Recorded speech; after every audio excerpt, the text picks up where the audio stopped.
সব দেখা হলো শেষ। আগামীতে আমরা দেখবো আল্লাহর কোরআনের আরো জোরে বলেন কোন দেশ। এখন হয়তো বলবেন হুজুর এই কোরআন দিয়ে যখন বাংলাদেশ চলবে তখন বাংলাদেশের অবস্থাটা কেমন হবে? এরকম অনেকের মনের মধ্যে চিন্তা আছে না নাই? কারণ আমরা মুজিবের শাসন দেখলাম, আমরা শহীদ জিয়ার শাসন দেখলাম, যত শাসন আমরা বাংলাদেশে দেখেছি তার মধ্যে শহীদ জিয়ার শাসনটাই ছিল সবচাইতে ভালো শাসন। এই জন্যে শেখ মুজিবুরকে হত্যা করা হয়েছে, একটা লোক ভুলে করা হয় না। শহীদ শেখ মুজিবুর রহমানকে করা, কিন্তু জিয়াউর রহমানকেও করে না, সবাই বলে শহীদ জিয়া। জোরেকার কথা ঠিক।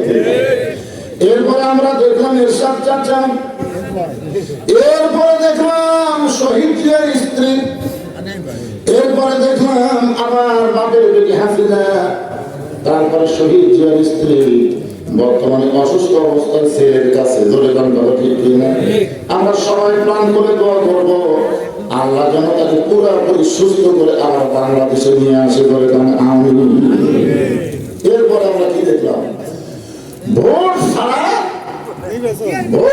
বাংলাদেশ সব জায়গায় শেষ। আমরা আগামীতে দেখবো আল্লাহর কোরআনের বাংলাদেশ যখন শুরু হবে তখন বাংলাদেশের নেতা কেমন হবে, কর্মী কেমন হবে। লা তামুতুন্না ইল্লা ওয়া আনতুম মুসলিমুন, এই আয়াতকে বোঝানোর জন্য বলতেছি, একটু মনোযোগ দেন। আল্লাহ বলতেছে যে আমাকে বিশ্বাস স্থাপন করেছো, বিশ্বাস স্থাপন করার পরে এক নম্বর শব্দ হলো আত্তাকুল্লাহ। জোরে বলেন কি? আত্তাকুল্লাহ শব্দের অর্থ কি? আল্লাহর ভয়। বর্তমানে যে আইন বাংলাদেশে চলতেছে এই আইনটা মানুষ আল্লাহর ভয় করবে না। আমরা গত 15.5 বছর বাস করছি পুলিশের ভয়, আগাম ধরার চিন্তা আমাদের মনের মধ্যে ছিল না। আমাদের চিন্তা ছিল যদি পুলিশ ধরে ধরে কথা ঠিক। আপনারা বলেন তো মুসলমানের চিন্তা পুলিশ ধরে না আমরাই ধরা, কথা পায় না। যতক্ষণ পর্যন্ত মানুষের আইনটা বাংলাদেশ চলবে ততদিন মানুষ পুলিশ ধরার চিন্তা করবে। আল্লাহর আইনটা যখন দেশ চলবে তখন মানুষ পুলিশ ধরার চিন্তা করবে না, চিন্তা করবে আফরাইন ধরবে। ধরে কোন কথা ঠিক? আপনারা বলেন তো আফরাইন যখন ধরবে তখন কত টাকা ঘুষ দিলে আফরাইনে ছাড়বে? পুলিশ তো 15.5 বছর কি করছে ভাই? আমার 9 বার ধরছে। ধরে কার 9 বার ধরাই তো হুজুর 10 লাখ টাকা দিলে কোনো কেস দেব না, আর যদি না দেন বহু কেস লাগাতে দেবো। মারিছি ছেড়ে দিয়েছে। খালি চিন্তা করতেছি কাউসারি ভাই কোনো আগে ধরবার গেছিল। আল্লাহ বললেন আত্মাকুল্লাহ। এই আত্মাকুল্লাহ আল্লাহর ভয়টা কেমন? কোরআন যখন রাষ্ট্র চলবে দেখেন বাংলাদেশের মতন 96টা দেশের খলিফা নাম হলো হযরত ওমর। যারা বলেন নাম কি? জুমার দিনে দাঁড়িয়ে যখন খুতবা দিচ্ছেন এমন সময় মাঝখান থেকে এক সাহাবী দাঁড়িয়ে বলতেছে আমিরুল মুমিনিন আপনার খুতবা আমরা শুনবো না। ওমর ফারুক চোখের পানি বের করে বললেন ভাইজান আমার খুতবা না শোনার পিছনে কারণ কি? আমার যে খুতবার উচ্চারণ খারাপ হচ্ছে, আমার সুরশক্তি কমজোরি। সাহেব বলতেছে আমিরুল মুমিনিন আপনার খুতবা না শোনার কারণ হলো আমাদেরকে খাটো পাঞ্জাবি দিয়ে আপনি লম্বা খুতবা করে খুতবা দিচ্ছে। আমাদেরকে আপনি খাটো পাঞ্জাবি দিবেন আর আপনি লম্বা জুব্বা করে খুতবা দেবেন। যখন লম্বা জুব্বা কোথায় পাইলেন না বলা পর্যন্ত আপনার খুতবা ওয়াজ আমরা শুনবো না। আপনার বলেন তো ওই সময় যদি মানুষের আইন চলতো ওই সাহাবীর এরকম দাঁড়াবা পারত? কারণ মানুষের আইন চলা মানে ধর ধর এমপির বিরুদ্ধে কথা বলে ধর ধরে এমপি চামচারে আটা মারা করবে। ধরে কথা ঠিক। বাংলাদেশের হাসিনার মতন না, বাংলাদেশের মতন 96টা দেশের খলিফা। হযরত ওমরের চোখটা দর দর করে পানি পড়তেছে আর মুখটা মুচকি মুচকি হাসতেছে। চোখে পানি পড়ার কারণ হলো আল্লাহ তোমার কোরআন দিয়ে যখন রাষ্ট্র চলবে নেতা যদি ভুল করে একটা সাধারণ মুসল্লি পর্যন্ত ভুল ধরার সাহস পাবে। আর হাসার কারণ হলো এরকম যতদিন মানুষ নেতার ভুল ধরবে ততদিন কোন খারাপ নেতা আর আসতে পারবে না। আপনার বন্ধু মসজিদের ইমাম সাহেব নামাজ পড়ার সময় সতর্ক হয়ে নামাজ পড়ায় না অসতর্ক হয়ে? কেন সতর্ক হয়? একটু ভুল করলে দুটো দিক থেকে শুরু হয়ে যাবে। আসলে নামাজ 4 রাকাত, 2 রাকাতে একটা বৈঠক দিয়েছে, আবার 3 রাকাতে ইমাম বসেছে। যেই বসেছে সামনের কাতারে মুসল্লি খেয়াল নেই, কিন্তু 3 নম্বর কাতারে এক অটো ভ্যান চালক চিন্তা করে আসলে তো 2 বৈঠক, একটা 2 রাকাত, একটা 4 রাকাতে, 3 রাকাতে বসলে এই কথা মনে করি। ইমাম মনে মনে করে তুই যতই লোক মারবে 41 সালের আগে লোক মার।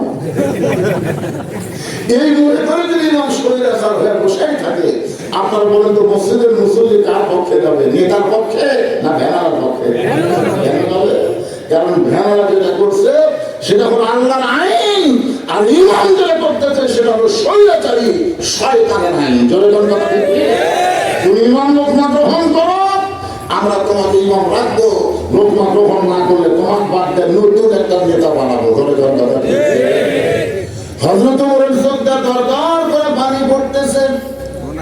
এমন সময় আব্দুল্লাহ ইবনে ওমর ফারুকের সন্তান তার বাবার পাশে দাঁড়ায় বলতেছে, রে নবীর সাহাবীরা, তোমরা খাটো পাঞ্জাবি হলো নতুন পোশাক পরে নামাজ পড়তে আইছো, কিন্তু আমার পরে দেখো নতুন কোনো কাপড় নাই। ওসমান গনি বলে, আব্দুল্লাহ, আজকে জুমার দিনে নতুন কাপড় না পরে তুমি পুরাতন কাপড় পরছো কেন? আব্দুল্লাহ বলতেছে, আমি যদি আজকে নতুন কাপড় পরতাম তাহলে আমার বাবার জুব্বা লম্বা হতো না। তোমরা সবাই যখন ঘুমাইছিলে তখন আমার বাবা চুপি চুপি আমার জানলার কাছে গিয়ে ডাকতেছে, আব্দুল্লাহ রে আব্দুল্লাহ। আমি আব্দুল্লাহ দরজা খুলে দেখি বাবার হাতে একটা পাঞ্জাবি। আমি খুশি হয়ে বললাম, বাবা, একটা পাঞ্জাবি বাইতুল মাল থেকে আমি পাইছি বাবা। আর একটা পাঞ্জাবি আমাকে দেওয়ার জন্য গভীর রাত্রে আপনি আইসেন। নেতার বেটা হওয়ার মধ্যে লাভ আছে। এই কথা যেই মাত্র আব্দুল্লাহ বলেছে, সঙ্গে সঙ্গে হযরত ওমর আল্লাহর কোরআন থেকে তেলাওয়াত করতেছে, ইন্নাল্লাহা ইয়ামুরুকুম আন তুআদ্দুল আমানাতি ইলা আহলিহা ওয়া ইযা হাকামতুম বাইনান নাস আন তাহকুমু বিল আদল। সুবহানাল্লাহ। আব্দুল্লাহ রে, আমি তোকে একটা পাঞ্জাবি পাইছি, সারাটা দিবার শুনাই, এইটা আমার ঘরে পড়েছে। এখন তুই বল বেটা, আগামীকাল জুমার দিন এত খাটো পাঞ্জাবি পরে যদি আমি ইমামতি করি তাহলে কেমন লাগবে? তোর পাঞ্জাবিটা আমার একটু দান করে দে। আব্দুল্লাহ বলে, গভীর রাত্রে আমার পাঞ্জাবি আমার বাবাকে দান করে দিলাম। দান করে বাবার পিছনে পিছনে আমি রওনা দিলাম। বাবা একটা ঘরের মধ্যে ঢুকে তার পাঞ্জাবি আমার পাঞ্জাবি একত্র করে বাবা নিজের লম্বা জুব্বা বানায় সেই জুব্বা পরে বাবা খুতবা দেয়। এখন বড় বাবার খুতবা শোনা যায় কিনা যায়? সমস্ত সাহাবীরা চিল্লায় বলতেছে, আল্লাহর কোরআন দিয়ে যখন রাষ্ট্র চলবে এমন ভালো মানুষকে নেতা হিসাবে মুসলমান দেখতে পাবে। কি দিয়ে যখন রাষ্ট্র চলবে? আল্লাহ কোরআন দিয়ে যখন রাষ্ট্র চলবে। মমতাজের মতন নেতা নাই, হাসিনার মতন নেতা হবে না, আপনাদের তানভীরের মতন নেতা হবে না। নেতা হবে আল্লাহওয়ালা, হিসাব দিবে আল্লাহর কাছে। জোরে কথা ঠিক? আত্তাকুল্লাহ। ভয় থাকবে কার? আর এখন ভয় কার? মানুষের তৈরি আইন একটু চিন্তা করবেন। এখন দেখলেন কোরআন দিয়ে রাষ্ট্র চলবে, নেতা কেমন হবে বুঝলেন তো? এখন এই কোরআন দিয়ে যখন রাষ্ট্র চলবে তখন কর্মী কেমন হবে? হযরত ওমর আত্তাকুল্লাহ হাক্কা তুকাতিহি, নিজের চোখে দেখার জন্য ছদ্মবেশে মদিনার গলি গলি ঘুরতেছে। আত্তাকুল্লাহ, আল্লাহর ভয় কারে করে, এটা দেখার জন্য হযরত ওমর ছদ্মবেশে মদিনার গলি গলি ঘুরতে গিয়ে দেখতে পায় বিস্তীর্ণ মরুভূমির ভিতরে একজন রাখাল উট আর দুম্বা চড়ায়। হযরত ওমর রাখালকে সালাম দিলেন, দিয়ে বললেন, রাখাল ভাই, আমার পেটে ক্ষুধা লাগছে, আমি উটের এক পেয়ালা দুধ চাই। রাখাল মুসকে মুসকে হাসে। ওমর ফারুক বলে, রাখাল, আমি তোমার সালাম দিলাম, উঠে এক পেলা দুধ চাইলাম, আর তুমি মুসকে মুসকে হাসো, তার মানে রাখার পরে তোমার সালামের উত্তর দিব না, উঠের দুধও তোমার দিব না। কোমর ভাগ বলে আমার দোষ কি? বলে তোমার দোষ হলো আমি তোমার পরিচয় দাও, তুমি কে? কোমর ভাগ চিন্তায় পড়ে গেলে হাত পা করলে হাত পা তো কাটিনি। এইটা দেখার জন্য আমি সব বয়সে ঘুরতেছি, আর এখন যদি আমার পরিচয় দেই তাহলে দুমুখ ফাঁসে যায়। এমন সময় আল্লাহ কোরআন বলে, ওমর রাখাল যখন তোমার পরিচয় চাইছে, তুমি আসল পরিচয় দাও। তোমার আসল পরিচয় হলো মিল্লাতা আবিকুম ইব্রাহিম ওয়া সাম্মাকুমুল মুসলিমিন। তোমার আসল পরিচয় হলো তোমার জাতির পিতা ইব্রাহিম, ওয়া সাম্মাকুমুল মুসলিমিন, যিনি তোমার নাম রেখেছে মুসলমান। তাহলে আমরা যদি মুসলমান হয়ে, আমার সামনে যারা বসে আছেন মুসলমান হয়ে যারা মৃত্যুবরণ করে জান্নাতুল ফেরদাউস কবরস্থানে যাবেন, এখন আপনারা এক বাক্যে বলবেন আমাদের জাতির পিতার নাম কি? যারা বলতেছেন না তারা কিন্তু ধরা খাবে। আমাদের জাতির পিতার নাম কি? তাহলে শেখ মুজিবুর, আমি বলো জাতির পিতা আপনার ইব্রাহিম, শেখ মুজিবুর সবাই বলবেন ঘোড়ার ডিম। জাতির পিতা আরো জোরে শেখ মুজিবুর, শরীফুল ইসলাম গান্ধী, আপনারা জানেন সব মনে ফাঁস করে দিয়েছে। আসলে পূর্ব পাকিস্তান আর পশ্চিম পাকিস্তান দুই ভাই যদি একত্র থাকতো, ভারতের বাপের ক্ষমতা হতো না, মুসলমানদেরকে হুমকি দিত।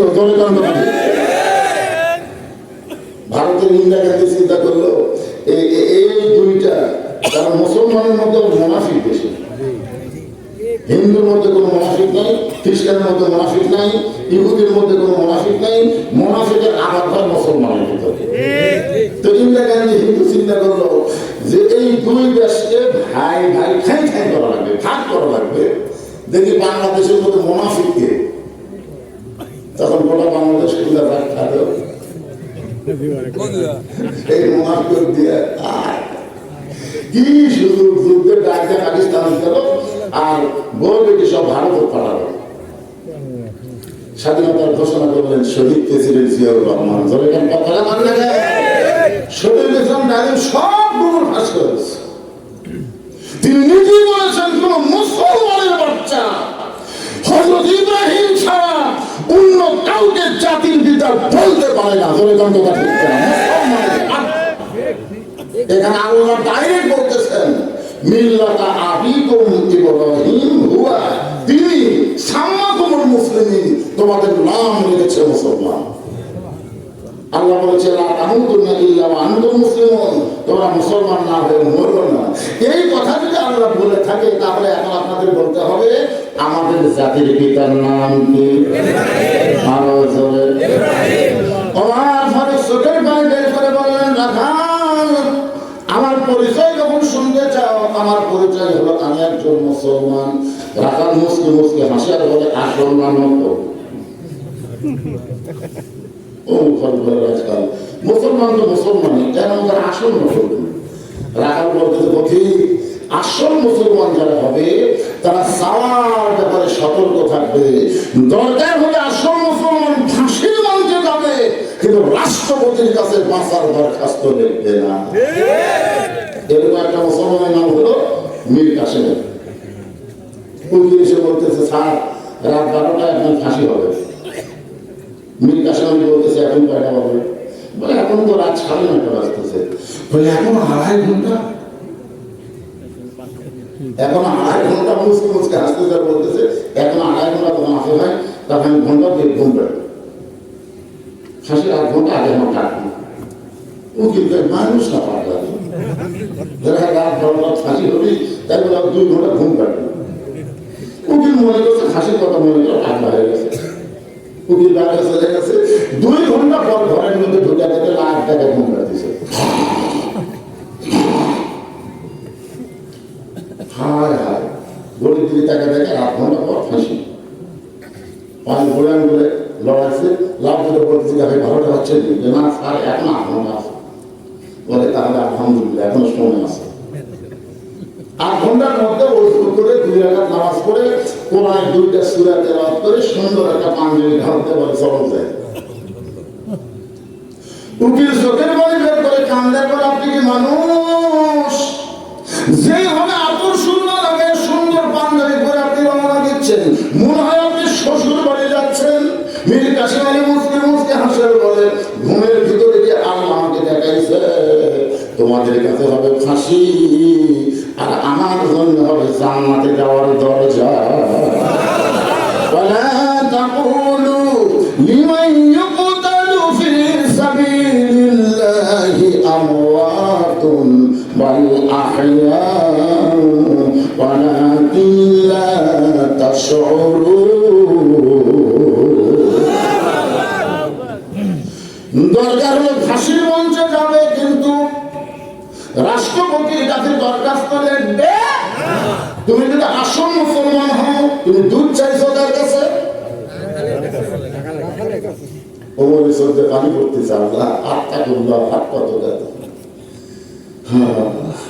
তোমার কোরআন যখন দুনিয়াতে চালু থাকবে, ওমর যদি যাওয়ার ব্যাপারে ভুল করে একটা রাখাল পর্যন্ত সেই ভুল ধরবার পারবে। ওমর ঘরে বলেন রাখাল ভাই আমার ভুল হয়ে গেছে, যাওয়ার ব্যাপারে আমার ভুল হয়ে গেছে। রাখাল বলতেছে ভুলটাকে অস্বীকার করছো, তাহলে তো করো। আপনাদের এলাকায় যারা আওয়ামী লীগ আছে তাদেরকে আমি বলবো তোমাকে মৃত্যু তোমাকে উত্তীয় করে গেছে, কারণ মৃত্যু করাইনি একটা ওয়ার্ডের মেম্বার পর্যন্ত আমার এলাকার নাই।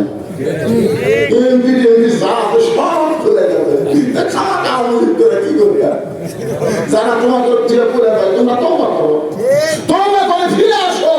আর আওয়ামী লীগের কোন অস্তিত্ব বাংলার জমিনে যেন না থাকে, জনগণ কথা বলে তওবা করে ফিরে আসো। বহু দল আছে, শহীদের দল আছে, গাড়ি বল্লার দল আছে, আছে না নাই? তারপর বাঁকার দল আছে, ফিরে আসো। এর নাম হলো তওবা, এর নাম কি? ফিরে আসা। ওমর ফারুক রাখাল বলতেছে ভুলটা যখন স্বীকার করছো তাহলে তওবা করো। ওমর ফারুক রাখাল আমি তওবা করতেছি। রাখাল বলে তুমি মূর্খ মানুষ, তুমি তওবা কেমনে করবা? বলেন আমি তওবা করার তুমি আমার সঙ্গে তওবা করো। ওমর ফারুক চুপ করছে, জানি ব্যাখ্যা মূর্খ হয়। রাসূল বলেছে আমার পরে কেউ যদি নবী হয় লাভ কান আমার। ওমর ফারুক রাখাল আমার মধ্যে মূর্খামির কি দেখলাম? রাখাল বলতে যে সামার ব্যাপারে যে বেটা সতর্ক হয় না সে হল সব চাইতে বড় মূর্খ। এখন ওমর ফারুক চোখের পানি বের করে বলে রাখাল ভাই তাহলে তুমি আমাকে এখন তওবা করো। এখানে যারা আপনারা বসে আছেন মুসলমান হলে কবরে যাওয়ার চান, তাহলে একটা ওয়াক্ত নামাজ বাদ দেওয়া যাবে না?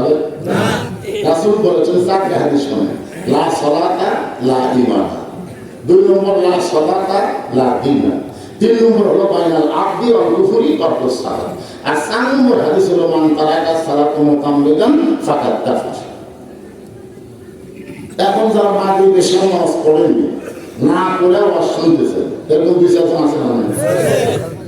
আচ্ছা যদি আপনাকে ফজর আগে মন হয়ে গেল আমরা কমপক্ষে 1 লক্ষ আমি এসে আপনার ধারণা করে কবরত নামে দিলেন। আপনি বলেন তো কবরত নামার পর কি শুরু হবে?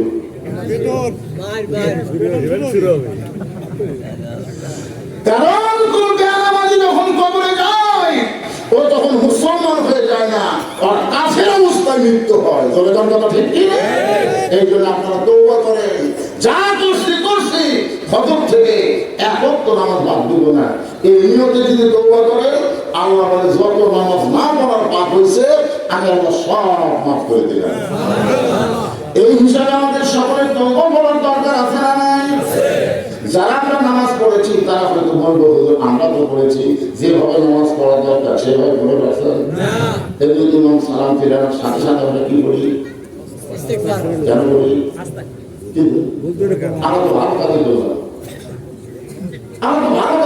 তারপর আস্তে ফেলে পড়ার কারণ হলো যেভাবে নবীর সাহাবায়ে নামাজ পড়েছে আমরা সেই ধৈর্য নিয়ে নামাজ পড়তে পারিনি। আল্লাহ বলেছেন আস্তাঈনু বিস-সাবরি ওয়াস-সালাহ ইন্নাল্লাহা মা'আস-সাবিরিন। যদি আল্লাহর কাছে কিছু পাওয়ার চাও তাহলে ধৈর্য নামাজের ভিতর দিয়ে চাও। আমাদের নামাজ আছে কিন্তু ধৈর্য নেই। যখন কথা ঠিক কথা বলেন আপনি আপনি মসজিদের মধ্যে যায় যতবার ঘড়ি দেখেন, আপনি চাষ করে যায় ততবার দেখেন না। 5 মিনিট পরে জামাত হলি 4 বার দেখছে, 4 বার দেখার পরে সাইডে ঘড়ি দেখে ভাই কত কারো 2 মিনিট আছে, ঘড়ি লুটতেছে না ঘড়ি। এই যে ধর্ম করে মসজিদের মধ্যে চাষ করে যায় 8 ঘন্টা খালি রাজনীতি ধর্ম হচ্ছে। এবার কেউ ফিরে উল্টা পড়ে, এবার কেউ ফিরে বলতেছে আওয়ামী লীগ যদি না দাঁড়ায় তাহলে এই চিন্তা চলে গেছে। এই চিন্তা করতে করতে 8 ঘন্টা চলে গেছে, একবারে ঘড়ি দেখুন। কি মনে করতেছে? যারা আমরা পড়েছি তাদের নামাজ ঠিক মতো হয়নি, আর যারা পড়িনি তারা তো মাশাআল্লাহ কাফেরদের বসে আছে। এই মুহূর্তে আমার সঙ্গে সঙ্গে তওবা করবেন, তারপরে সকলে পড়েন আস্তাগফিরুল্লাহ রাব্বি মিন কুল্লি জামবিন ওয়া তুবু ইলাইহি লা হাওলা ওয়ালা কুওয়াতা ইল্লা বিল্লাহিল আলিয়্যিল আযীম। ওমর ফারুক তওবা করার পরে বলতেছে, ওরা কালো ভাই আল্লাহর রাস্তে ওদের এক পেয়ালা দুধ দেন, যেই দুধটা পান করে ক্ষুধা তৃষ্ণা নিবারণ করতে চাই।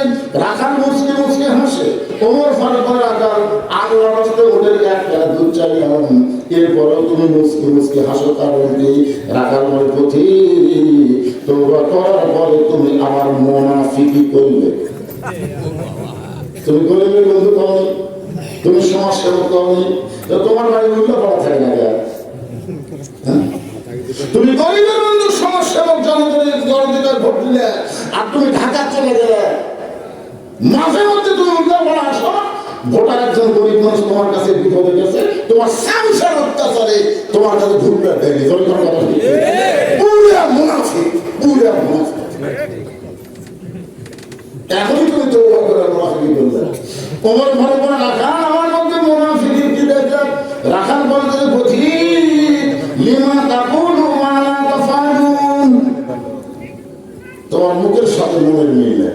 তুমি সত্যি করে বলো তো আমি উটের মালিক, আমি যদি উটের মালিক হলাম, তুমি আমাকে রাখাল করে কেন?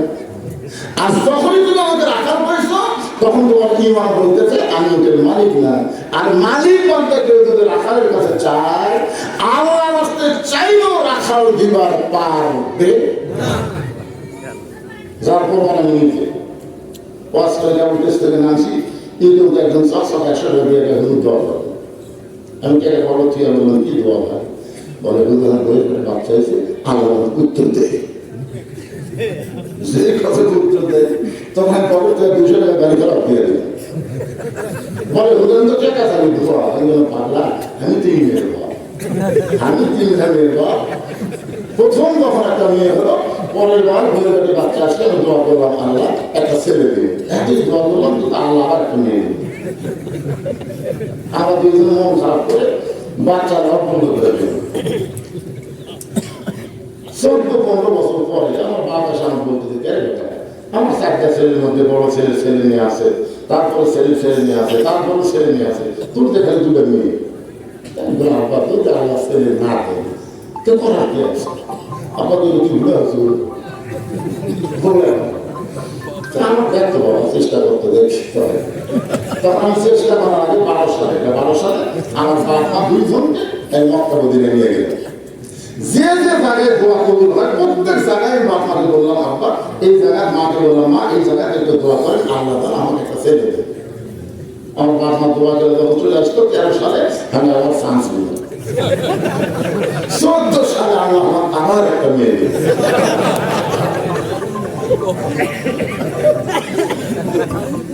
আমি বললাম পাগলা, আমার দোয়া দিয়ে আমার বইয়ের বাড়ির বাচ্চার যদি ছেলে না হয় তো তারপর তোর বই করে হবে।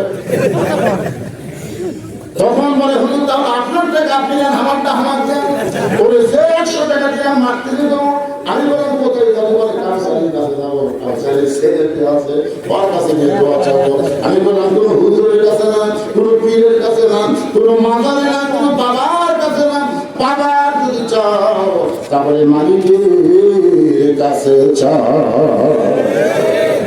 রাখাল বলে পথিক সত্যি যদি আল্লাহ রাস্তা উঠে একটা দুধ চাও, এখান থেকে মালিকের বাড়ি হলো 10 তোমার রাখাল ওটার দুধ চলে, তুমি মালিক যদি হুকুম দাও তাহলে রাখাল আল্লাহ এক পেলে দুধ দেবে। ওমর ফারুক রাখাল ভাই কত কষ্ট করে রোদের মধ্যে মালিকের বাড়ি দেওয়ার দরকার নাই, বরং তোমাকে 2 টাকা দিলাম, এই 2 টাকার বিনিময়ে তুমি উঠে এক পেলা দুধ দাও। রাখাল বলে পথিক তুমি কি হযরত ওমরকে চেনো? তুমি হযরত চেনো? ওমরের গুপ্ত বাহিনী যদি দুধ থেকে দেখবার পায় যে তুমি আমাদের 2 টাকা ঘুম দিচ্ছ আর মালিক বান্দা তোমাকে উঠে এক পেলা দুধ দিলাম, তারপরে তোমাকেও ধরবে আমাকেও ধরবে, এই বুড়া বয়সে তুমি ধরা খাবা। ওমর ফারুক বলে রাখাল ভাই তাহলে চলো আমরা পাহাড়ের গুহার মধ্যে যাই, ওই গুহার মধ্যে গিয়ে গোপনে তোমাকে 2 টাকা দিব আর তুমি গোপনে উঠে এক পেলা দুধ দিবে। ওমরের গুপ্ত বাহিনী ধরতে পারবে না, তোমার মালিকও জানতে পারবে না। রাখাল চিল্লায় বলে তুমি ভণ্ড, তুমি ভণ্ড, তুমি ভণ্ড। ওমর ফারুক বলে রাখাল আমার মধ্যে ভণ্ডামি কি দেখলেন? রাখাল বলে পথিক পাহাড়ের গুহার মধ্যে দেওয়া না করলে ওমরের গুপ্ত বাহিনী দেখতে পাবে না, আমার মালিক জানতে পারবে না, কিন্তু রাখাল আল্লাহ দেখতে পাবে। আত্মা বলল হক্কা তুকাতিহি। ওমর ফারুক এক দৌড়ে পাহাড়ের পাথর এসে গিয়ে 2 রাকাত নামাজ পড়ে বলতেছে আল্লাহ তোমার কোরআন এত সুন্দর, আল্লাহ আল্লাহ তোমার কোরআন এত সুন্দর। তোমার কোরআন যখন দুনিয়াতে চালু থাকে একটা রাখাল পর্যন্ত বিশ্বাস করে কেউ না দেখলেও আল্লাহ দেখতেছে। তোমার কথা ঠিক কিনা? মানুষের তৈরি আইন যখন চলে তখন একজনই 10টা সিল মারে, মারে না ভাই?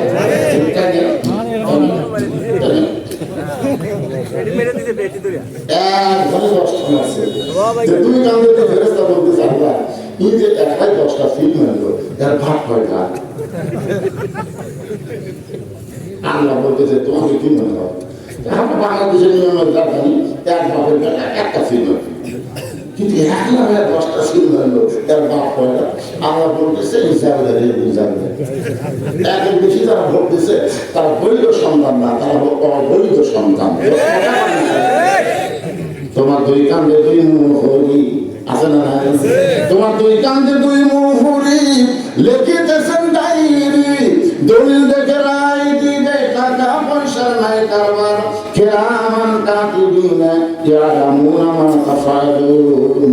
ওমর ফারুক কাঁদতেছে আল্লাহ তোমার কোরআন এত সুন্দর, তোমার কোরআন যখন দুনিয়াতে চালু থাকবে তখন একটা রাখালের কলিজার মধ্যে বিশ্বাস হবে কেউ না দেখলে আল্লাহ দেখতেছে। রাখাল পিছনে গিয়ে বলে পথিক যতই কান্দো উটের দুধ আগে দিলাম পারলাম না।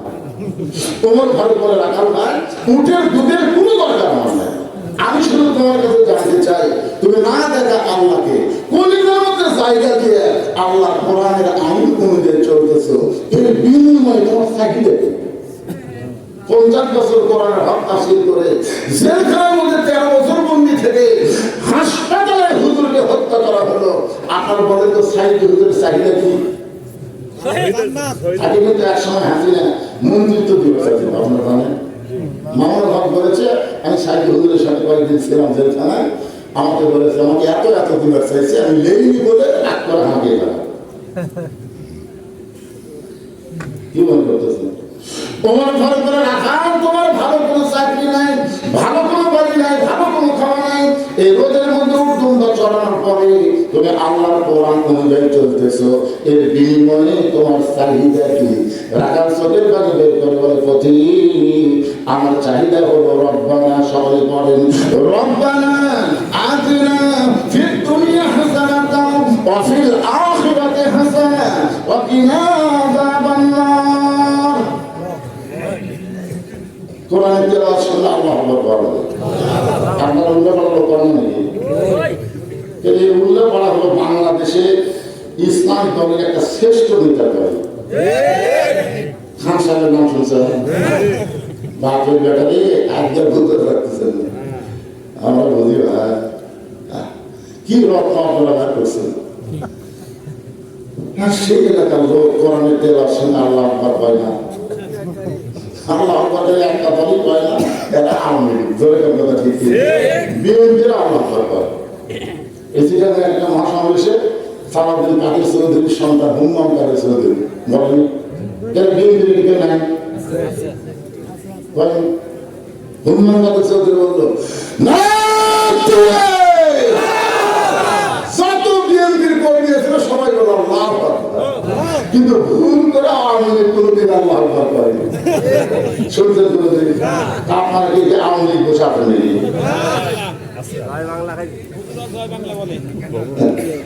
কোরআনের তেলাওয়াত শুনলে বলবেন আল্লাহু আকবার আল্লাহু আকবারে শয়তান ফেরার হয় আল্লাহ খুশি হয় আপনারা কি শয়তান খুশি করবেন আল্লাহ খুশি করবেন আপনারা জোরে সরে একটা তকবীর দিবেন তো পারবেন না লিল্লাহি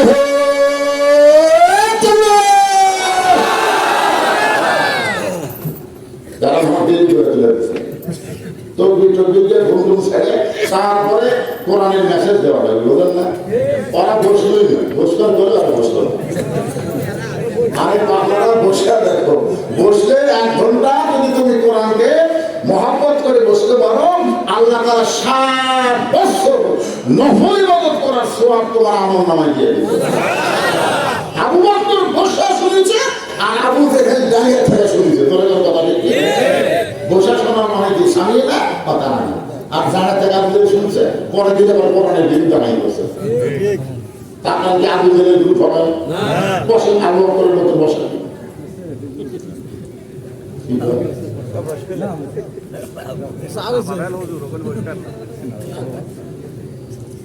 আল্লাহর বান্দার একটু মনোযোগ দিয়ে শুনবেন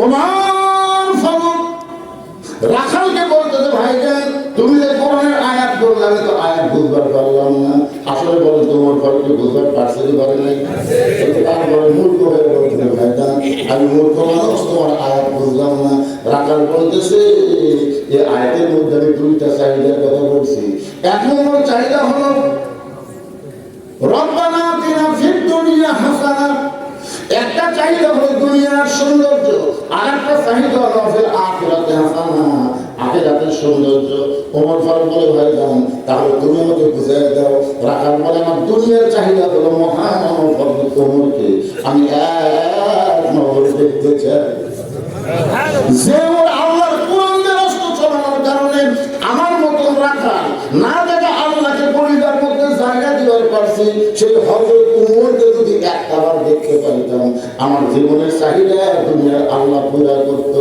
আমার 2 নম্বর চাহিদা হলো আমি রাখাল যখন মরে যাব তখন রাখালকে আল্লাহ যেন জান্নাত দেয় চাহিদা দুইটা 1 নম্বর চাহিদা কি মুহাম্মদ হযরত ওমরকে 1 নম্বর দেখতে তার মানে আপনার যদি আল্লাহর কোরআন অনুযায়ী বাংলাদেশ চালাবার চান তাহলে ভালো নেতা দেখা দরকার আছে না এখন ভালো নেতা দেখা 1 নম্বর 2 নম্বর হলো মরে গেলে আল্লাহ যেন জান্নাত দেয় সঙ্গে সঙ্গে হযরত ওমর দৌড়ে এসে রাখালের হাত কামড় থেকে তাকায় দেখে এবার খরচ করতেছে ধরে 3 বার সময় আমার ঘামা হাতে তুমি 3 বার সময় দেয় ওমর ফারুক বলে রাখাল ভাই আল্লাহ তোমার 2 নম্বর চাহিদা পুরো করছে মরার সাথে সাথে আল্লাহ তোমার জন্য 8টা জান্নাতের দরজা খুলে দেবে আপনারা সুবহানাল্লাহ বলে রাখাল সুবহানাল্লাহ হয় না ওমর ফারুক বলে রাখাল মরার সাথে সাথে আল্লাহ তোমাকে জান্নাত দিবে রাখাল সুবহানাল্লাহ ওমর ফারুক বলে রাখাল মরার সাথে সাথে আল্লাহ তোমাকে জান্নাত দিবে সুবহানাল্লাহ রাখাল মুসলিম হাজার বলে ভাই মরে গেলে জান্নাত পাবো এই কথা তুমি ভালোই বলতে চাই কিন্তু জীবিত অবস্থায় উমরকে দেখতে পাবো এই কথা বলতে তোমার কোন জায়গার পাবে মাগরিবের পর থেকে এখানে যত বক্তা বাস করছে সমস্ত বক্তা খালি মরার পরে আপনার দিছে জোরে জোরে কথা ঠিক টাকা দিল 1000 আল্লাহ মরে গেলে জান্নাত দিও বাপ মা মরে গেছে তাদের কবর জান্নাত দেনে দিও খালি ঢাকি ওয়াজ জোরে জোরে রাখাল বলতেছে মরে গেলে জান্নাত পাবো এই মরার পরে জান্নাতের কথা তুমি সহজে বললে কিন্তু হযরত ওমরকে 1 নজর দেখতে পাবো এই নজর কথা বলতে তোমার কোন জাকাত বাজে। ওমর ফারুক চিন্তায় পড়ে গেল, যে রাখাল আমাকে তওবা করেছে, যে রাখাল আমাকে মুনাফিক করেছে, যে রাখাল আমাকে ভণ্ড করেছে, এখন যদি বলি আমি ওমর, বলাও সারা, রাখাল হাত ফেল করে মরাও সারা। যদি বলে ভাই তুমি যে ওমর দেখতে যাচ্ছে, আমি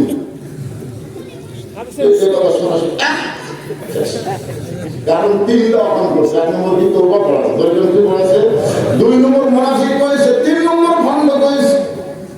ওমর ফারুক চিন্তায় পড়ে গেলেন, আমি ওমর এই কথা রাখালকে বলবো কেমনে? এমন সময় আল্লাহর কোরআন এসে বলতেছে, ও দরো ইলা সাবিলি রাব্বিকা বিহিকমা। ওমর ফারুক বলে, রাখাল সত্যি যদি ওমরকে দেখবার চাও, তাহলে তোমাকে ফজরের নামাজ সামনে কাতারে আদায় করা লাগবে। ফজরের নামাজ সামনে কাতারে যদি আদায় করো, তাহলে দেখতে পারবা মেহরাবের মধ্যে যেই মানুষটা ইমামতি করতেছে, সেই মানুষটি হলেন হযরত ওমর। তাহলে আল্লাহর কোরআন যদি বাংলাদেশ সমাধান চান, তাহলে নেতাদেরকে শুধু নামাজ পড়লে হবে না, নেতাদেরকে নামাজ পড়ান লাগবে।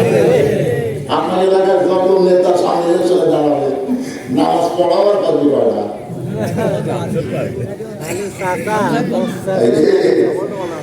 কোরআনের আইন চাইলে শুধু কোরআনের বাংলাদেশ চাইলে হবে না, যেই নেতারা নামাজ পড়াতে পারবে তাদেরকে নেতা বানানো লাগবে। তো এখান থেকে ঠিক কি না? ওমর ফারুক করে রাখাল সত্যি ওমরকে দেখতে চাও, তাহলে ফজরের নামাজ সামনে কাতারে আদায় করবা। যেই লোকটা ইমামতি করতেছে, ওই মানুষটি হলো হযরত ওমর। রাখাল ছোট বাচ্চার মতন কান্দে। ওমর ফারুক বলে, রাখাল এখনো শুধু হাসি, এবার কান্দ কেন? বলে, কান্দার কারণ হলো আমি বারান্দায় নামাজ পড়ি, আমি বারান্দার নামাজ পড়ি। ওমর ফারুক বলে, বারান্দায় নামাজ পড়ো কেন? বলে, আমি একজন রাখাল, বারান্দায় নামাজ পড়ার কারণ হলো মসজিদের ভিতরে নবীর দামি দামি সাহাবী, ওই দামি দামি সাহাবীর মধ্যে আমি একটা সাধারণ রাখালকে আমি যাই। ওমর ফারুক বলে, রাখাল তুমি কোন দামি আর ভিতরে দামি, এই কথা তোমার কে বোঝাইলো? আল্লাহ কোরআন বলতেছে, ইন্না আকরামাকুম ইনদাল্লাহি আতকাকুম। ওই ব্যক্তি সবচাইতে দামি হয় যার কলিজার ভিতরে আল্লাহর বেশি ভয়। আল্লাহ আপনার কি মনে করতেছেন আমি সিয়ারত বসে অস করতেছি, আমি দামি, আর আপনার চটক বসে অস শুনতেছেন আপনার কম দামি না? কেমন দেখা যাবে আমার যুদ্ধের মধ্যে জাহান্নামে বসে লাগায় আল্লাহ আমাকে জাহান্নামে নিয়ে যাচ্ছে, আর আপনার চটে বসা মানুষগুলোকে আল্লাহ জান্নাত দিয়ে দেবে। আমার যখন জাহান্নাম দিয়ে যাচ্ছে, আপনার তখন বিপদ হবে। কে রে এভাবে ভাতা নিয়ে এই হিন্দু রস করলাম শুনে আমরা আমল করে জান্নাতে যাচ্ছি, আর আপনার জাহান্নামে নিয়ে যাচ্ছে। তখন আল্লাহ বলবে, ইমা তাকুলু মালা তাকুলু। এই বক্তার কথার সাথে আমল মিল না। এই যে বক্তা জাহান্নামে, সোপারা জান্নাত। সুবহানাল্লাহ। তখন আপনারা বলবেন, আল্লাহ এই হুজুরের কথা মতো আমরা আমল করছি, ফজর নামাজ পড়ছি, আমরা জান্নাতে যাচ্ছি, হুজুর তো আল্লাহ আপনি জান্নাত দেন। তখন আল্লাহ বলতো, আল্লাহ কাজটাই আনফুসুকো, জান্নাতেরা চাওয়ার জন্য এই হুজুরের তো আমার জান্নাত দেন। কি বুঝতেছে? সকল বসে বসন্তেছে, আমি সিয়ার গরম করতেছি, আল্লাহর দাম বেশি নয়, দাম বেশি। ইন্না আকরামাকুম ইনদাল্লাহি আতকাকুম। যার কলিজায় আল্লাহর বেশি হয়, সে আল্লাহর কাছে সবচাইতে দামি হয়। ওমর ফারুক বলে, রাখাল তুমি কোন দামের ভিতরে দামি, এই কথা তোমার কে বুঝাইলো? ওমরকে যদি দেখতে চাও, তাহলে ফজরের নামাজ তোমাকে সামনে কাতারে আদায় করা লাগবে। রাখাল বলতেছে, আজকে এশার নামাজ পড়ার পরে আমি আর বাড়িতে যাচ্ছি না। ওমর ফারুক বললেন, কেন? বলে, এশা পড়ে যদি বাড়িতে তার ফজর সামনে পাবো, এই জন্য এশা থেকে ফজরের নামাজ সামনে ধরার চেষ্টা করবো। ওমর ফারুক বলে, রাখাল তুমি কি জানো 3 ওয়াক্ত নামাজ তাড়াতাড়ি, আসর মাগরিব এশা, এই 3 ওয়াক্ত নামাজ দেখবেন আসর শেষ হতে মাগরিব, মাগরিব শেষ হতে এশা, ধরুন ঠিক কিনা? কিন্তু 2 ওয়াক্ত নামাজ লম্বা কেন? একটা হলো ফজর থেকে জোহর, একটা হলো এশা থেকে ফজর। রাখাল বলতেছে, আমি তো জানি না। ওমর ফারুক বলে, তাহলে শোনো, ফজর থেকে জোহর আল্লাহ লম্বা সময় দিচ্ছে। ওই লম্বা সময়ের মধ্যে মানুষ চাকরি বাকরি করবে, ব্যবসা বাণিজ্য করবে, পেটে খামারে কাজ কাম করবে, পুরি বদলি করে দেহের ক্ষয় হবে। এর সাথে ফজর আল্লাহ লম্বা সময় দিছে। এই লম্বা সময়ের মধ্যে ঘুম পারলে ওই দেহের ক্ষয়টা আল্লাহ ঘুমের মাধ্যমে পুরা করে দিবে। তুমি এর সাথে ফজর সামনে কথা ধরবে, যদি ঘুম ধরে রাখা বলছেন যদি ধরে তাহলে মসজিদের মধ্যে ঘুমে যাবো। ওমর ঘরে বললেন দেখা মসজিদের মধ্যে তুই ঘুম পাবি তার একটা দলিল দে। মসজিদের মধ্যে ঘুম পাড়া দলিল লাগবে না, মসজিদের মধ্যে সিগারেট দলিল লাগবে না, কারণ লাগবে লাগবে না। আজকে আপনাদের মসজিদের মধ্যে সিগারেট ঢুকছে দলিল লাগবে, তো ঘুম পাড়া দলিল ঘুম লাগবে না। সবাই জোরে নামাজ পড়ে চলে গেছে, ওরা 3 জন 4 ফ্যামিলি গল্প করতেছে, 1-8 ঘন্টা গল্প করতে ফেরেশতারা আল্লাহ সবাই চলে গেল। ফাইজা বুঝে সালাত আনতে শুরু ছিল, সবাই চলে গেল। কিন্তু এরা 3 জন যে 4 ফ্যান দিয়ে 1 ঘন্টা ধরে গল্প করতেছে, এই 3টা রেজাল্ট কি? আল্লাহ বলতে 3 জনের রেজাল্ট হলো এই গল্প করার সময় এদের মাথার উপর যে ফ্যান ঘুরেছে, এই ফ্যানের কারেন্টের বিল এই 3 জন আলাদা ভাবে না দেওয়া পর্যন্ত তারা জান্নাতে যেতে পারবে না। কারণ মসজিদের বাপের ঘর না যে ইচ্ছা মতো ফ্যান দিয়ে গল্প করবে, কথা বল না।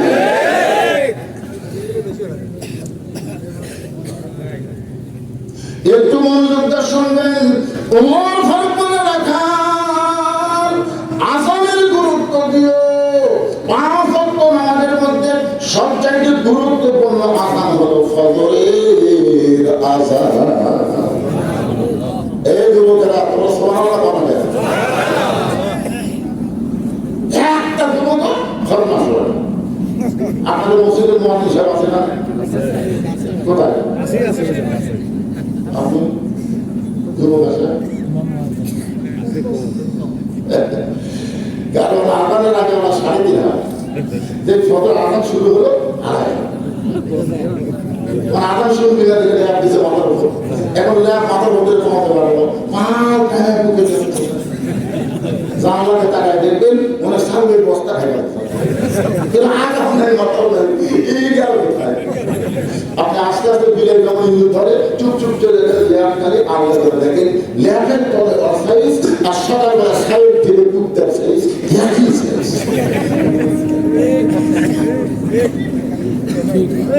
আপনারা জানেন 5 ওয়াক্ত নামাজের মধ্যে ফজরের নামাজ কেউ যদি বাড়ির পরে মসজিদে না যায়, রাসূল বলেছেন তার মধ্যে মুনাফিক হয়ে যাবে।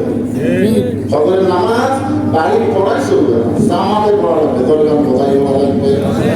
ফজরের আযানের মধ্যে একই শব্দ 2 বার বলে, একই শব্দ 2 বার বলে, অন্য আযান সেই শব্দটা বলে না। আপনাদের এলাকার মুয়াজ্জিন কি বলে? এই শব্দটা কি? আসসালাতু খায়রুম মিনান নাওম। ঘুম হইতে নামাজ। জোরে দাম 3টা পর্যন্ত কেউ সালাত, 3টা পর্যন্ত কেউ সালাত, এ খেলা সে খেলা একসাথে কথাবার্তা এগুলো করার পরে তখন ফজরের আগে গাড়ি ঘুমায় গেল। আপনি বিশ্বাস করুন যে বাবা ফজরের নামাজ পড়ে আর তার বেটা ঘুম পাড়ে, ওই বাবা কোনোদিনও জান্নাতে যাবে না। ও আনফুসাকুম ওয়া আলাইকুম নার, জাহান্নামে যাইতে গেলে তোমার আহার পরিবার নিয়ে যাওয়া লাগবে। দরকার কথা ঠিক কি না? আপনি বাবা হিসেবে কি মনে করতেছেন? 6 বছর থেকে আপনার বাচ্চাকে 6 বছর থেকে নামাজের তালিম দেওয়া হবে। কয় বছর? কোনো কিতাবে 6, কোনো কিতাবে 7। 7 বছর থেকে নামাজের তালিম দিবেন আর 10 বছর থেকে জোর করে নামাজ পড়াতে হবে। কথা কম না, কথা কম না। আপনি যদি এই 22 বছরের আগে এক নামাজ দিতে পারছেন, আপনার সাথে মারামারি করতে পারবেন। এই জন্য রাসূল বুঝিয়েছে যে 6 বছরের বাচ্চা মারামারি করতে পারবেন না, কি 10 বছর যে চড় মার এটা মসজিদে যাইতে পারে, ওই যে আপনার সাথে মারামারি করবি এখানে শুরু করবে। এই জন্য ছোট থেকে আপনার নামাজে বাংলায় বানান এখন আর কাটতেছে না। তো ফজর নামাজ বাদ দিয়ে ঘুম পাড়ে তারা, কুত্তার আমল করে তারা, বলতে পারবেন? আমি যে বলবো ফজর নামাজ বাদ দিয়ে ঘুম পাড়ে তারা, কুত্তার আমল করে তারা, দেখি কেউ কে বলতে পারে। ফজর নামাজ বাদ দিয়ে ঘুম পাড়ে তারা এই যুবকেরা তোমরা মুখ করে দিবে, সবাই বলো না, সবাই বলবো না, কারণ গোরস্থানের ওয়াজ হচ্ছে, গোরস্থানে কি দেবে। কিন্তু সেদিন রাত পড়িবে কবর মাঝে যাইতে, জোগাড় কিছু করছো বন্ধু, জোগাড় কিছু করছো বন্ধু, তার মাঝে বিছাইতে। নামাজ নিয়ে যদি কবরে যাও, মুনকির নাকির যখন বলবে মান রব্বুকা, তোমার রবকে আল্লাহ আপনাকে বলে, কিন্তু আপনাকে আল্লাহ বলে কি নামাজ খারাপ হবে, মুনকির নাকির তাকে অসম্মতে গোসল করতে দিস, তাকে বলে যা শুয়ে আছে, জানিস সারা জীবনে কয়েকটা নামাজ পড়ছে জানিস, মুনকির নাকির আমি কেন করে নামাজ দেয় হিসাব জানিস না। এর পাল্লা এই মসজিদে ঢুকেই গেছিল, ফাতিহা কতই বলেছে আলহামদুলিল্লাহ রাব্বিল আলামিন, সেটা রুকু দিয়ে বলছে সুবহান রাব্বিল আযীম, সেটা দিয়ে বলছে সুবহান রাব্বিল আলা, এতবার রব করে কেমন করতে সারাদিন ঘুম দিছে, আর তোর আমার বাংলা ঢুকে।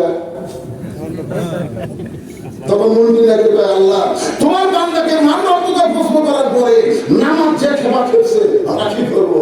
আল্লাহ যে নামাজ না কবরে এসে তার 1 নম্বরের উত্তর হয়ে গেছে। চলে যাবো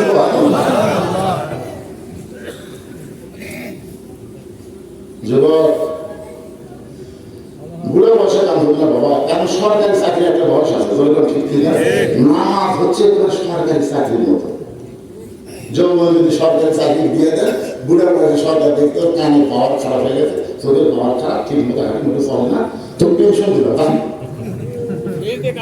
বসে থাকে। যৌবন বয়সে যারা নামাজ 5 ওয়াক্ত জামাত পড়বে, বুড়া বয়সে যারা যদি ঠিক মতো জামাতে নামাজ পড়বার নাও পারে, নামাজ যদি ঠিক মতো নাও পড়ে, আল্লাহ তাকে পেনশনের সওয়াব দিয়ে দিবে। সুবহানাল্লাহ। এই জন্য তো আল্লাহ হাসরের ময়দানে বলবে তোর শৈশবকালের কোনো হিসাব দেওয়া লাগবে না, তোর বুড়াকালের কোনো হিসাব দেওয়া লাগবে না, তাহলে যৌবনকাল হিসাব দিয়ে জান্নাত হচ্ছে। যুবকরা তো বলা হয় না, আপনারা এরা চেয়াতে থাকেন। আজকে আমার মন খুশি হয়ে গেছে, দেখি মুরব্বীর চাইতে যুবকেরাই বেশি হয়েছে। একটু মনোযোগ দিয়ে শুনবেন, রাখার এতদিন নামাজ পড়েছে বারান্দায়, ধরে যান কোথায়? আজকে হযরত ওমরকে দেখার জন্য সামনে কাদের নামাজ পড়বে, যেই মাত্র মুয়াজ্জিন ফজর আযান দিয়েছে, আসসালাতু খায়রুম মিনান নাওম, সবার সঙ্গে সঙ্গে রাখেন ওযু করে মসজিদের মাঝে দৌড়, এক দৌড়ে মসজিদের দরজা দিয়ে বলতেছে, দরজা রে তোর মধ্যে ঢুকতে গেলে আল্লাহর হুকুম মোতাবেক ঢুকতে হবে, ডান পায়ে ধরে কান, কোন পায়ে? আপনার মসজিদের মধ্যে ঢোকেন কোন পায়ে? ইমাম মালিক বলেছেন যদি কেউ ভুল করে বাম পায়ে ঢোকে, যদি ভুল করে বাম পায়ে ঢোকে, তাকে আবার ব্যাগ ঘের দেওয়া দেবে, ব্যাগ ঘের। ব্যাগ ঘের দিয়ে মসজিদের বাহিরে এসে 3 বার আস্তাগফিরুল্লাহ বলা হয়, আস্তাগফিরুল্লাহ আস্তাগফিরুল্লাহ আস্তাগফিরুল্লাহ, আমার ডান পায়ে যত লাগবে, বাম পায়ে ঢুকে যদি আপনি সময় করে দেন তা হবে। এই যে কোন পা, সবাই বলেন না কোন পা, সমান করে একটা দোয়া করা লাগবে, আল্লাহুম্মা আফতাহ লি আবওয়াবা রাহমাতিক। রাখাল দোয়াটা পড়ে মসজিদের মধ্যে ঢুকে সামনে কাতারে যাওয়ার চায়, প্রত্যেকটা সাথী নড়ে সরে রাখালকে যাওয়ার রাস্তা করে দেয়। রাখাল মনে মনে কয় আল্লাহ বারান্দা থেকে ভাবলাম কি, আর ভিতরে ঢুকে দেখলাম কি।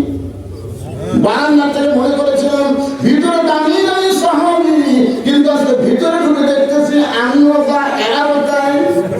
ও আওয়ামী ভাই, ও বিএনপি ভাই, ও জামাত ইসলাম ভাই, বাহিরে থাকতে আপনার 14 দল 20 দল করেন, কিন্তু একবার মসজিদের মধ্যে ঢুকে দেখে কোন দল থাকবে না, সব দল ভাঙে কাতার হওয়া লাগবে। ধরে ঠিক ঠিক না? আমার এলাকার মসজিদে আওয়ামী লীগ ঢুকছে, বিএনপি ঢুকছে, জামাত ইসলাম ঢুকছে, কিন্তু হুজুর আসেনি। হুজুর আসেনি কি যে আমাদের হুজুর আসেনি। তারা আওয়ামী লীগ, বিএনপি আর জামাত 3 জন মিলে মিটিং করতেছে, কে হুজুর যে আসবে না, তখন কে চুপ করবে? তখন আওয়ামী লীগের লোক বলতেছে আমাদের দলকে চুপ করে দেওয়ার লোক নেই। বিভিন্ন বলতে আমরা খুব যদি বেশি করি আকামত গুলো করো না। জামাত ইসলাম বলছে তোমরা যদি চাও তাহলে আমাদের দরদ আছে। তখন আমাদের বিএনপি বলতে পারে আমরা আমাদের বিএনপি বেড়াতে যাচ্ছি, ভিতরে আমরা তিন ভাই একসাথে আমরা টাকা পরিবর্তন মনে কষ্ট নেওয়া না ভাই। কোরআনের কথা শুনতেছ, কোরআন মোতাবেক দেশ চললে আমাদের সবাইকে মনে রাখবে। ও বিএনপি ভাই মনে কষ্ট নেওয়া না ভাই, আমাদেরকে একই জান্নাতুল ফেরদাউস গোরস্থানে ঢোকা লাগবে। দরকার কথা ঠিক কি না? আল্লাহ বলেছেন ভাইজান মুসলমান না হয়ে মরিস থাকে, মুসলমান হয়ে মরবার গেলে মানুষের তৈরি আইন বাদ দেওয়া লাগবে, মানুষের তৈরি সংবিধান বাদ দেওয়া লাগবে, আমার আল্লাহর কোরআন অনুযায়ী চলা লাগবে। দরকার কথা ঠিক মনে কষ্ট নিও না ভাই, এই দুনিয়া থাকার জায়গা না রে, দুনিয়ার থেকে আমাদের জানাই লাগবে। মনে কষ্ট হবে, কোনো কষ্ট নিও না, কারণ আমরা থাকার জন্য আসবি তো। রিটার্ন টিকিট কাটছে আমরা, রিটার্ন টিকিট কোথায় তারা বাস করে, তারা বলবে যাওয়ার সময় ডিউটি পেতে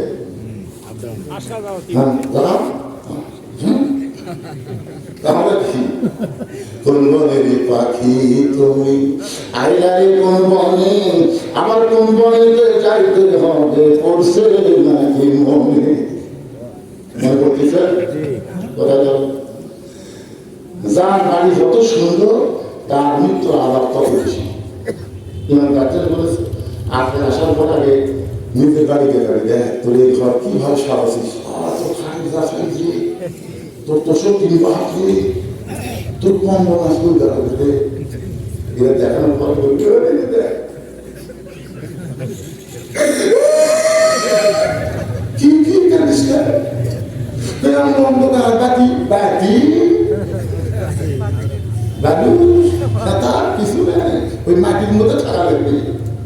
তখন বলবে মিশে মায়ায় বন্দি থাকে, মিশে মায়ায় বন্দি থাকে, করলাম কত খেলা, পশ্চিমে তাকায় দেখো তোমার দুই বাজেছে বেলা, এক পলকের নাই ভরসা, এক পলকের নাই ভরসা, মিশে সকল আশা, তখন বুঝি তার ঝরে ভাঙবে তোমার বাসা।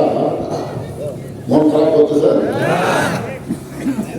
রাখা যাইতে যাইতে সামনে কাতারে, ধরে কোন কাতারে? মেহরাব বরাবর সামনে কাতারে রাখা। ফজরের 2 রাকাত সুন্নত নামাজ আদায় করেছে, ফজরের ফরজের পূর্বে 2 রাকাত সুন্নত আছে না না? কাকা 2 রাকাত সুন্নত নামাজ পড়ে চুপটি করে বসে গেছে, চুপটি করে বসে আছে, মনের মধ্যে থেকে আল্লাহ প্রাণ ধরে দেখুন। এমন সময় মুসলিম মসজিদের মধ্যে ঢুকে দেখে জায়গা দখল, আমার জায়গা কে বসে আছে? ওই সাহাবী নাম হলো ওসমান গনি, যার নাম কি ওসমান গনি। আল্লাহ রাসূল বলেছেন আমি যখন ইমামতি করব আমি বরাবর যিনি পিছনে দাঁড়াবে তার নাম হলো আবু বকর। আমার আবু বকর যখন ইমামতি করবে, আবু বকর বরাবর যিনি পিছনে দাঁড়াবে তার নাম হলো ওমর। আর ওমর যখন ইমামতি করবে, ওমর বরাবর পিছনে দাঁড়াবে তার নাম হলো ওসমান। ওসমান যখন ইমামতি করবে, ওসমান বরাবর পিছনে দাঁড়াবে আলী। আর আলী যখন ইমামতি করবে, আলী বরাবর।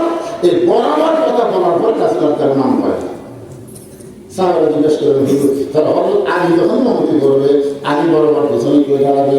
রাসূল বলেন না ইয়ান্তিকু আনিল হাওয়া ইন হুয়া ইল্লা ওয়াহয়ুহা। আমি নবী ততক্ষণ বলতে পারি না ততক্ষণ আল্লাহ না বলায়। এ আলী পর্যন্ত হলো খোলাফায়ে রাশিদিন। এখন আপনারা বলেন তো ওমর ফারুক যখন ইমামতি করবে, ওমর ফারুক বরাবর পিছনে কে দাঁড়াবে? কথা বলে না, কে দাঁড়াবে? কিন্তু আয়েশা থেকে জায়গা তখন নবীর যত সাহাবী ছিল সবচাইতে নরম, সবচাইতে নরম মনের সাহাবী হলো ওসমান গনি। রাখালের কাছে এসে দেখে সামান্য ফাঁকা আছে, ওই ফাঁকের মধ্যে দাঁড়ানো ওসমান ফজরের 2 রাকাত সুন্নত নামাজ আদায় করছে। সুন্নত নামাজ আদায় করার পরে রাখালের দিকে ওসমান গনি 3 বার তাকাছে, মাত্র কয়বার? 3 বার। একটা নতুন লোকের দিকে একবার তাকালে কিন্তু বড় হয়, একবার তাকাতে যাবে। ওসমান গনি যে দ্বিতীয় তৃতীয়বার তাকাচ্ছে, এই মিয়া বারবার আমাকে কি জিনিস নিয়ে ওসমান গনি নরম মানুষ কাঁদতে কাঁদতে চলে। আরে ভাই, কোনদিন আমার তোমার জীবনে দেখিনি, কোনদিনও তোমাকে জীবনে দেখিনি, হয়তো প্রথম 3 বার দেখলাম, একটু ভালো করে দেখার জন্য। আর তুমি এত গরম হয়ে তোমার পরিচয় কি? বলে আমার পরিচয় আমি রাখাল, আমি বাংলা চাষ করি। যে মাত্র বলছে আমার পরিচয় হলো একজন রাখাল, ওসমান গনি মুচকে মুচকে হাসতেছে। মুচকে মুচকে হাসার কারণ হলো রাখাল যারা হবে তাদের ভাষা নরম রাখলে হবে না, রাখালের ভাষা সব সময় গরম রাখা লাগবে। আপনি যদি গরু ছাগলে রাখা হন, আপনার গরু যদি কেউ আমাদের দিকে যায়, আপনি যদি বলেন বাবা গরু, বাবা গরু, ও কিন্তু আসে না বাবা। আপনি বলেন তো গরু আপনার কথা শুনবে, আর গরু গরু কিন্তু মানুষের চাইতে ভালো হবে। হাতের লাঠি আর মুখের গরম ভাষার সঙ্গে গরু দেখবেন আবার মাথা ঘুরে ঘাসের দিকে আসবে, আবার দিকে যাবে না। আল্লাহ রাসূল বলেছেন প্রত্যেকটা অভিভাবককে আল্লাহ রাখালের দায়িত্ব দিয়ে দুনিয়াতে প্রেরণ করছে। এখন হয়তো আপনার বলবেন হুজুর আমার তো গরু ছাগল কিছু নাই, তাহলে আমি কার রাখাল করবো? আপনি চোখ বন্ধ করে দেখেন আছে। আপনার গাভীর বয়স হলো 42 বছর, এটা কিন্তু রূপক কথা। পরে আপনাদের বলে দিচ্ছি, গাভীর বয়স হলো 42। গাভীর বয়স কত? আপনার একটা আড়িয়া গরু আছে, এর বয়স হলো 22 বছর।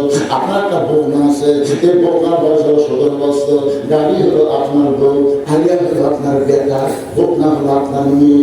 আপনি বলেন তো স্বামী হিসাবে, বাবা হিসাবে এই 3 জনের উপরে আপনার রাখালি করার দায়িত্ব আছে না নাই? আপনি জোরে না সামনে রাখা আদায় করবেন। নামাজ পড়ে বাড়ি গেলে এখন বড় আপনার সামনে ভাত তরকারি দিচ্ছে, আপনি দোয়া করতেছেন আল্লাহুম্মা বারিক লানা ফিমা রাযাকতানা ওয়া কিনা আযাবান্নার। ফেরেশতা বলতেছে আল্লাহ যে দোয়া করে তোমার বান্দা ভাত খাচ্ছে, আল্লাহকে জান্নাত দেবে। ভাত খাওয়ার আগে জিজ্ঞেস করা লাগতো, এই তুই আমার ভাত দিবি, তুই মাফ করছিস, তুই তো মাফ করছিস? বলতে পারেন এখন গোসল কি করবি? তুই গোসল করিস নি? তুই যা আমাদের ভাত দিবি আর আল্লাহ তোর ভাত খাবো? যা গোসল কর। এটা না আমরা রাখালি, যা গোসল কর, গোসল কর, নামাজ পড়, তারপরে একসাথে খাও। স্বামীর রাখালি বুঝছেন, বাবা গরু, বাবা গরু যাও বউ দৌড়ে বোতল বোতল করে উদু করে জোর মাছ করে যখন স্বামী ভাত দেয়, ফেরেশতারা আল্লাহ খবর কি বলে স্বামী স্ত্রী দুটোই জান্নাতি। সমান না করে টাকা করা লাগবে।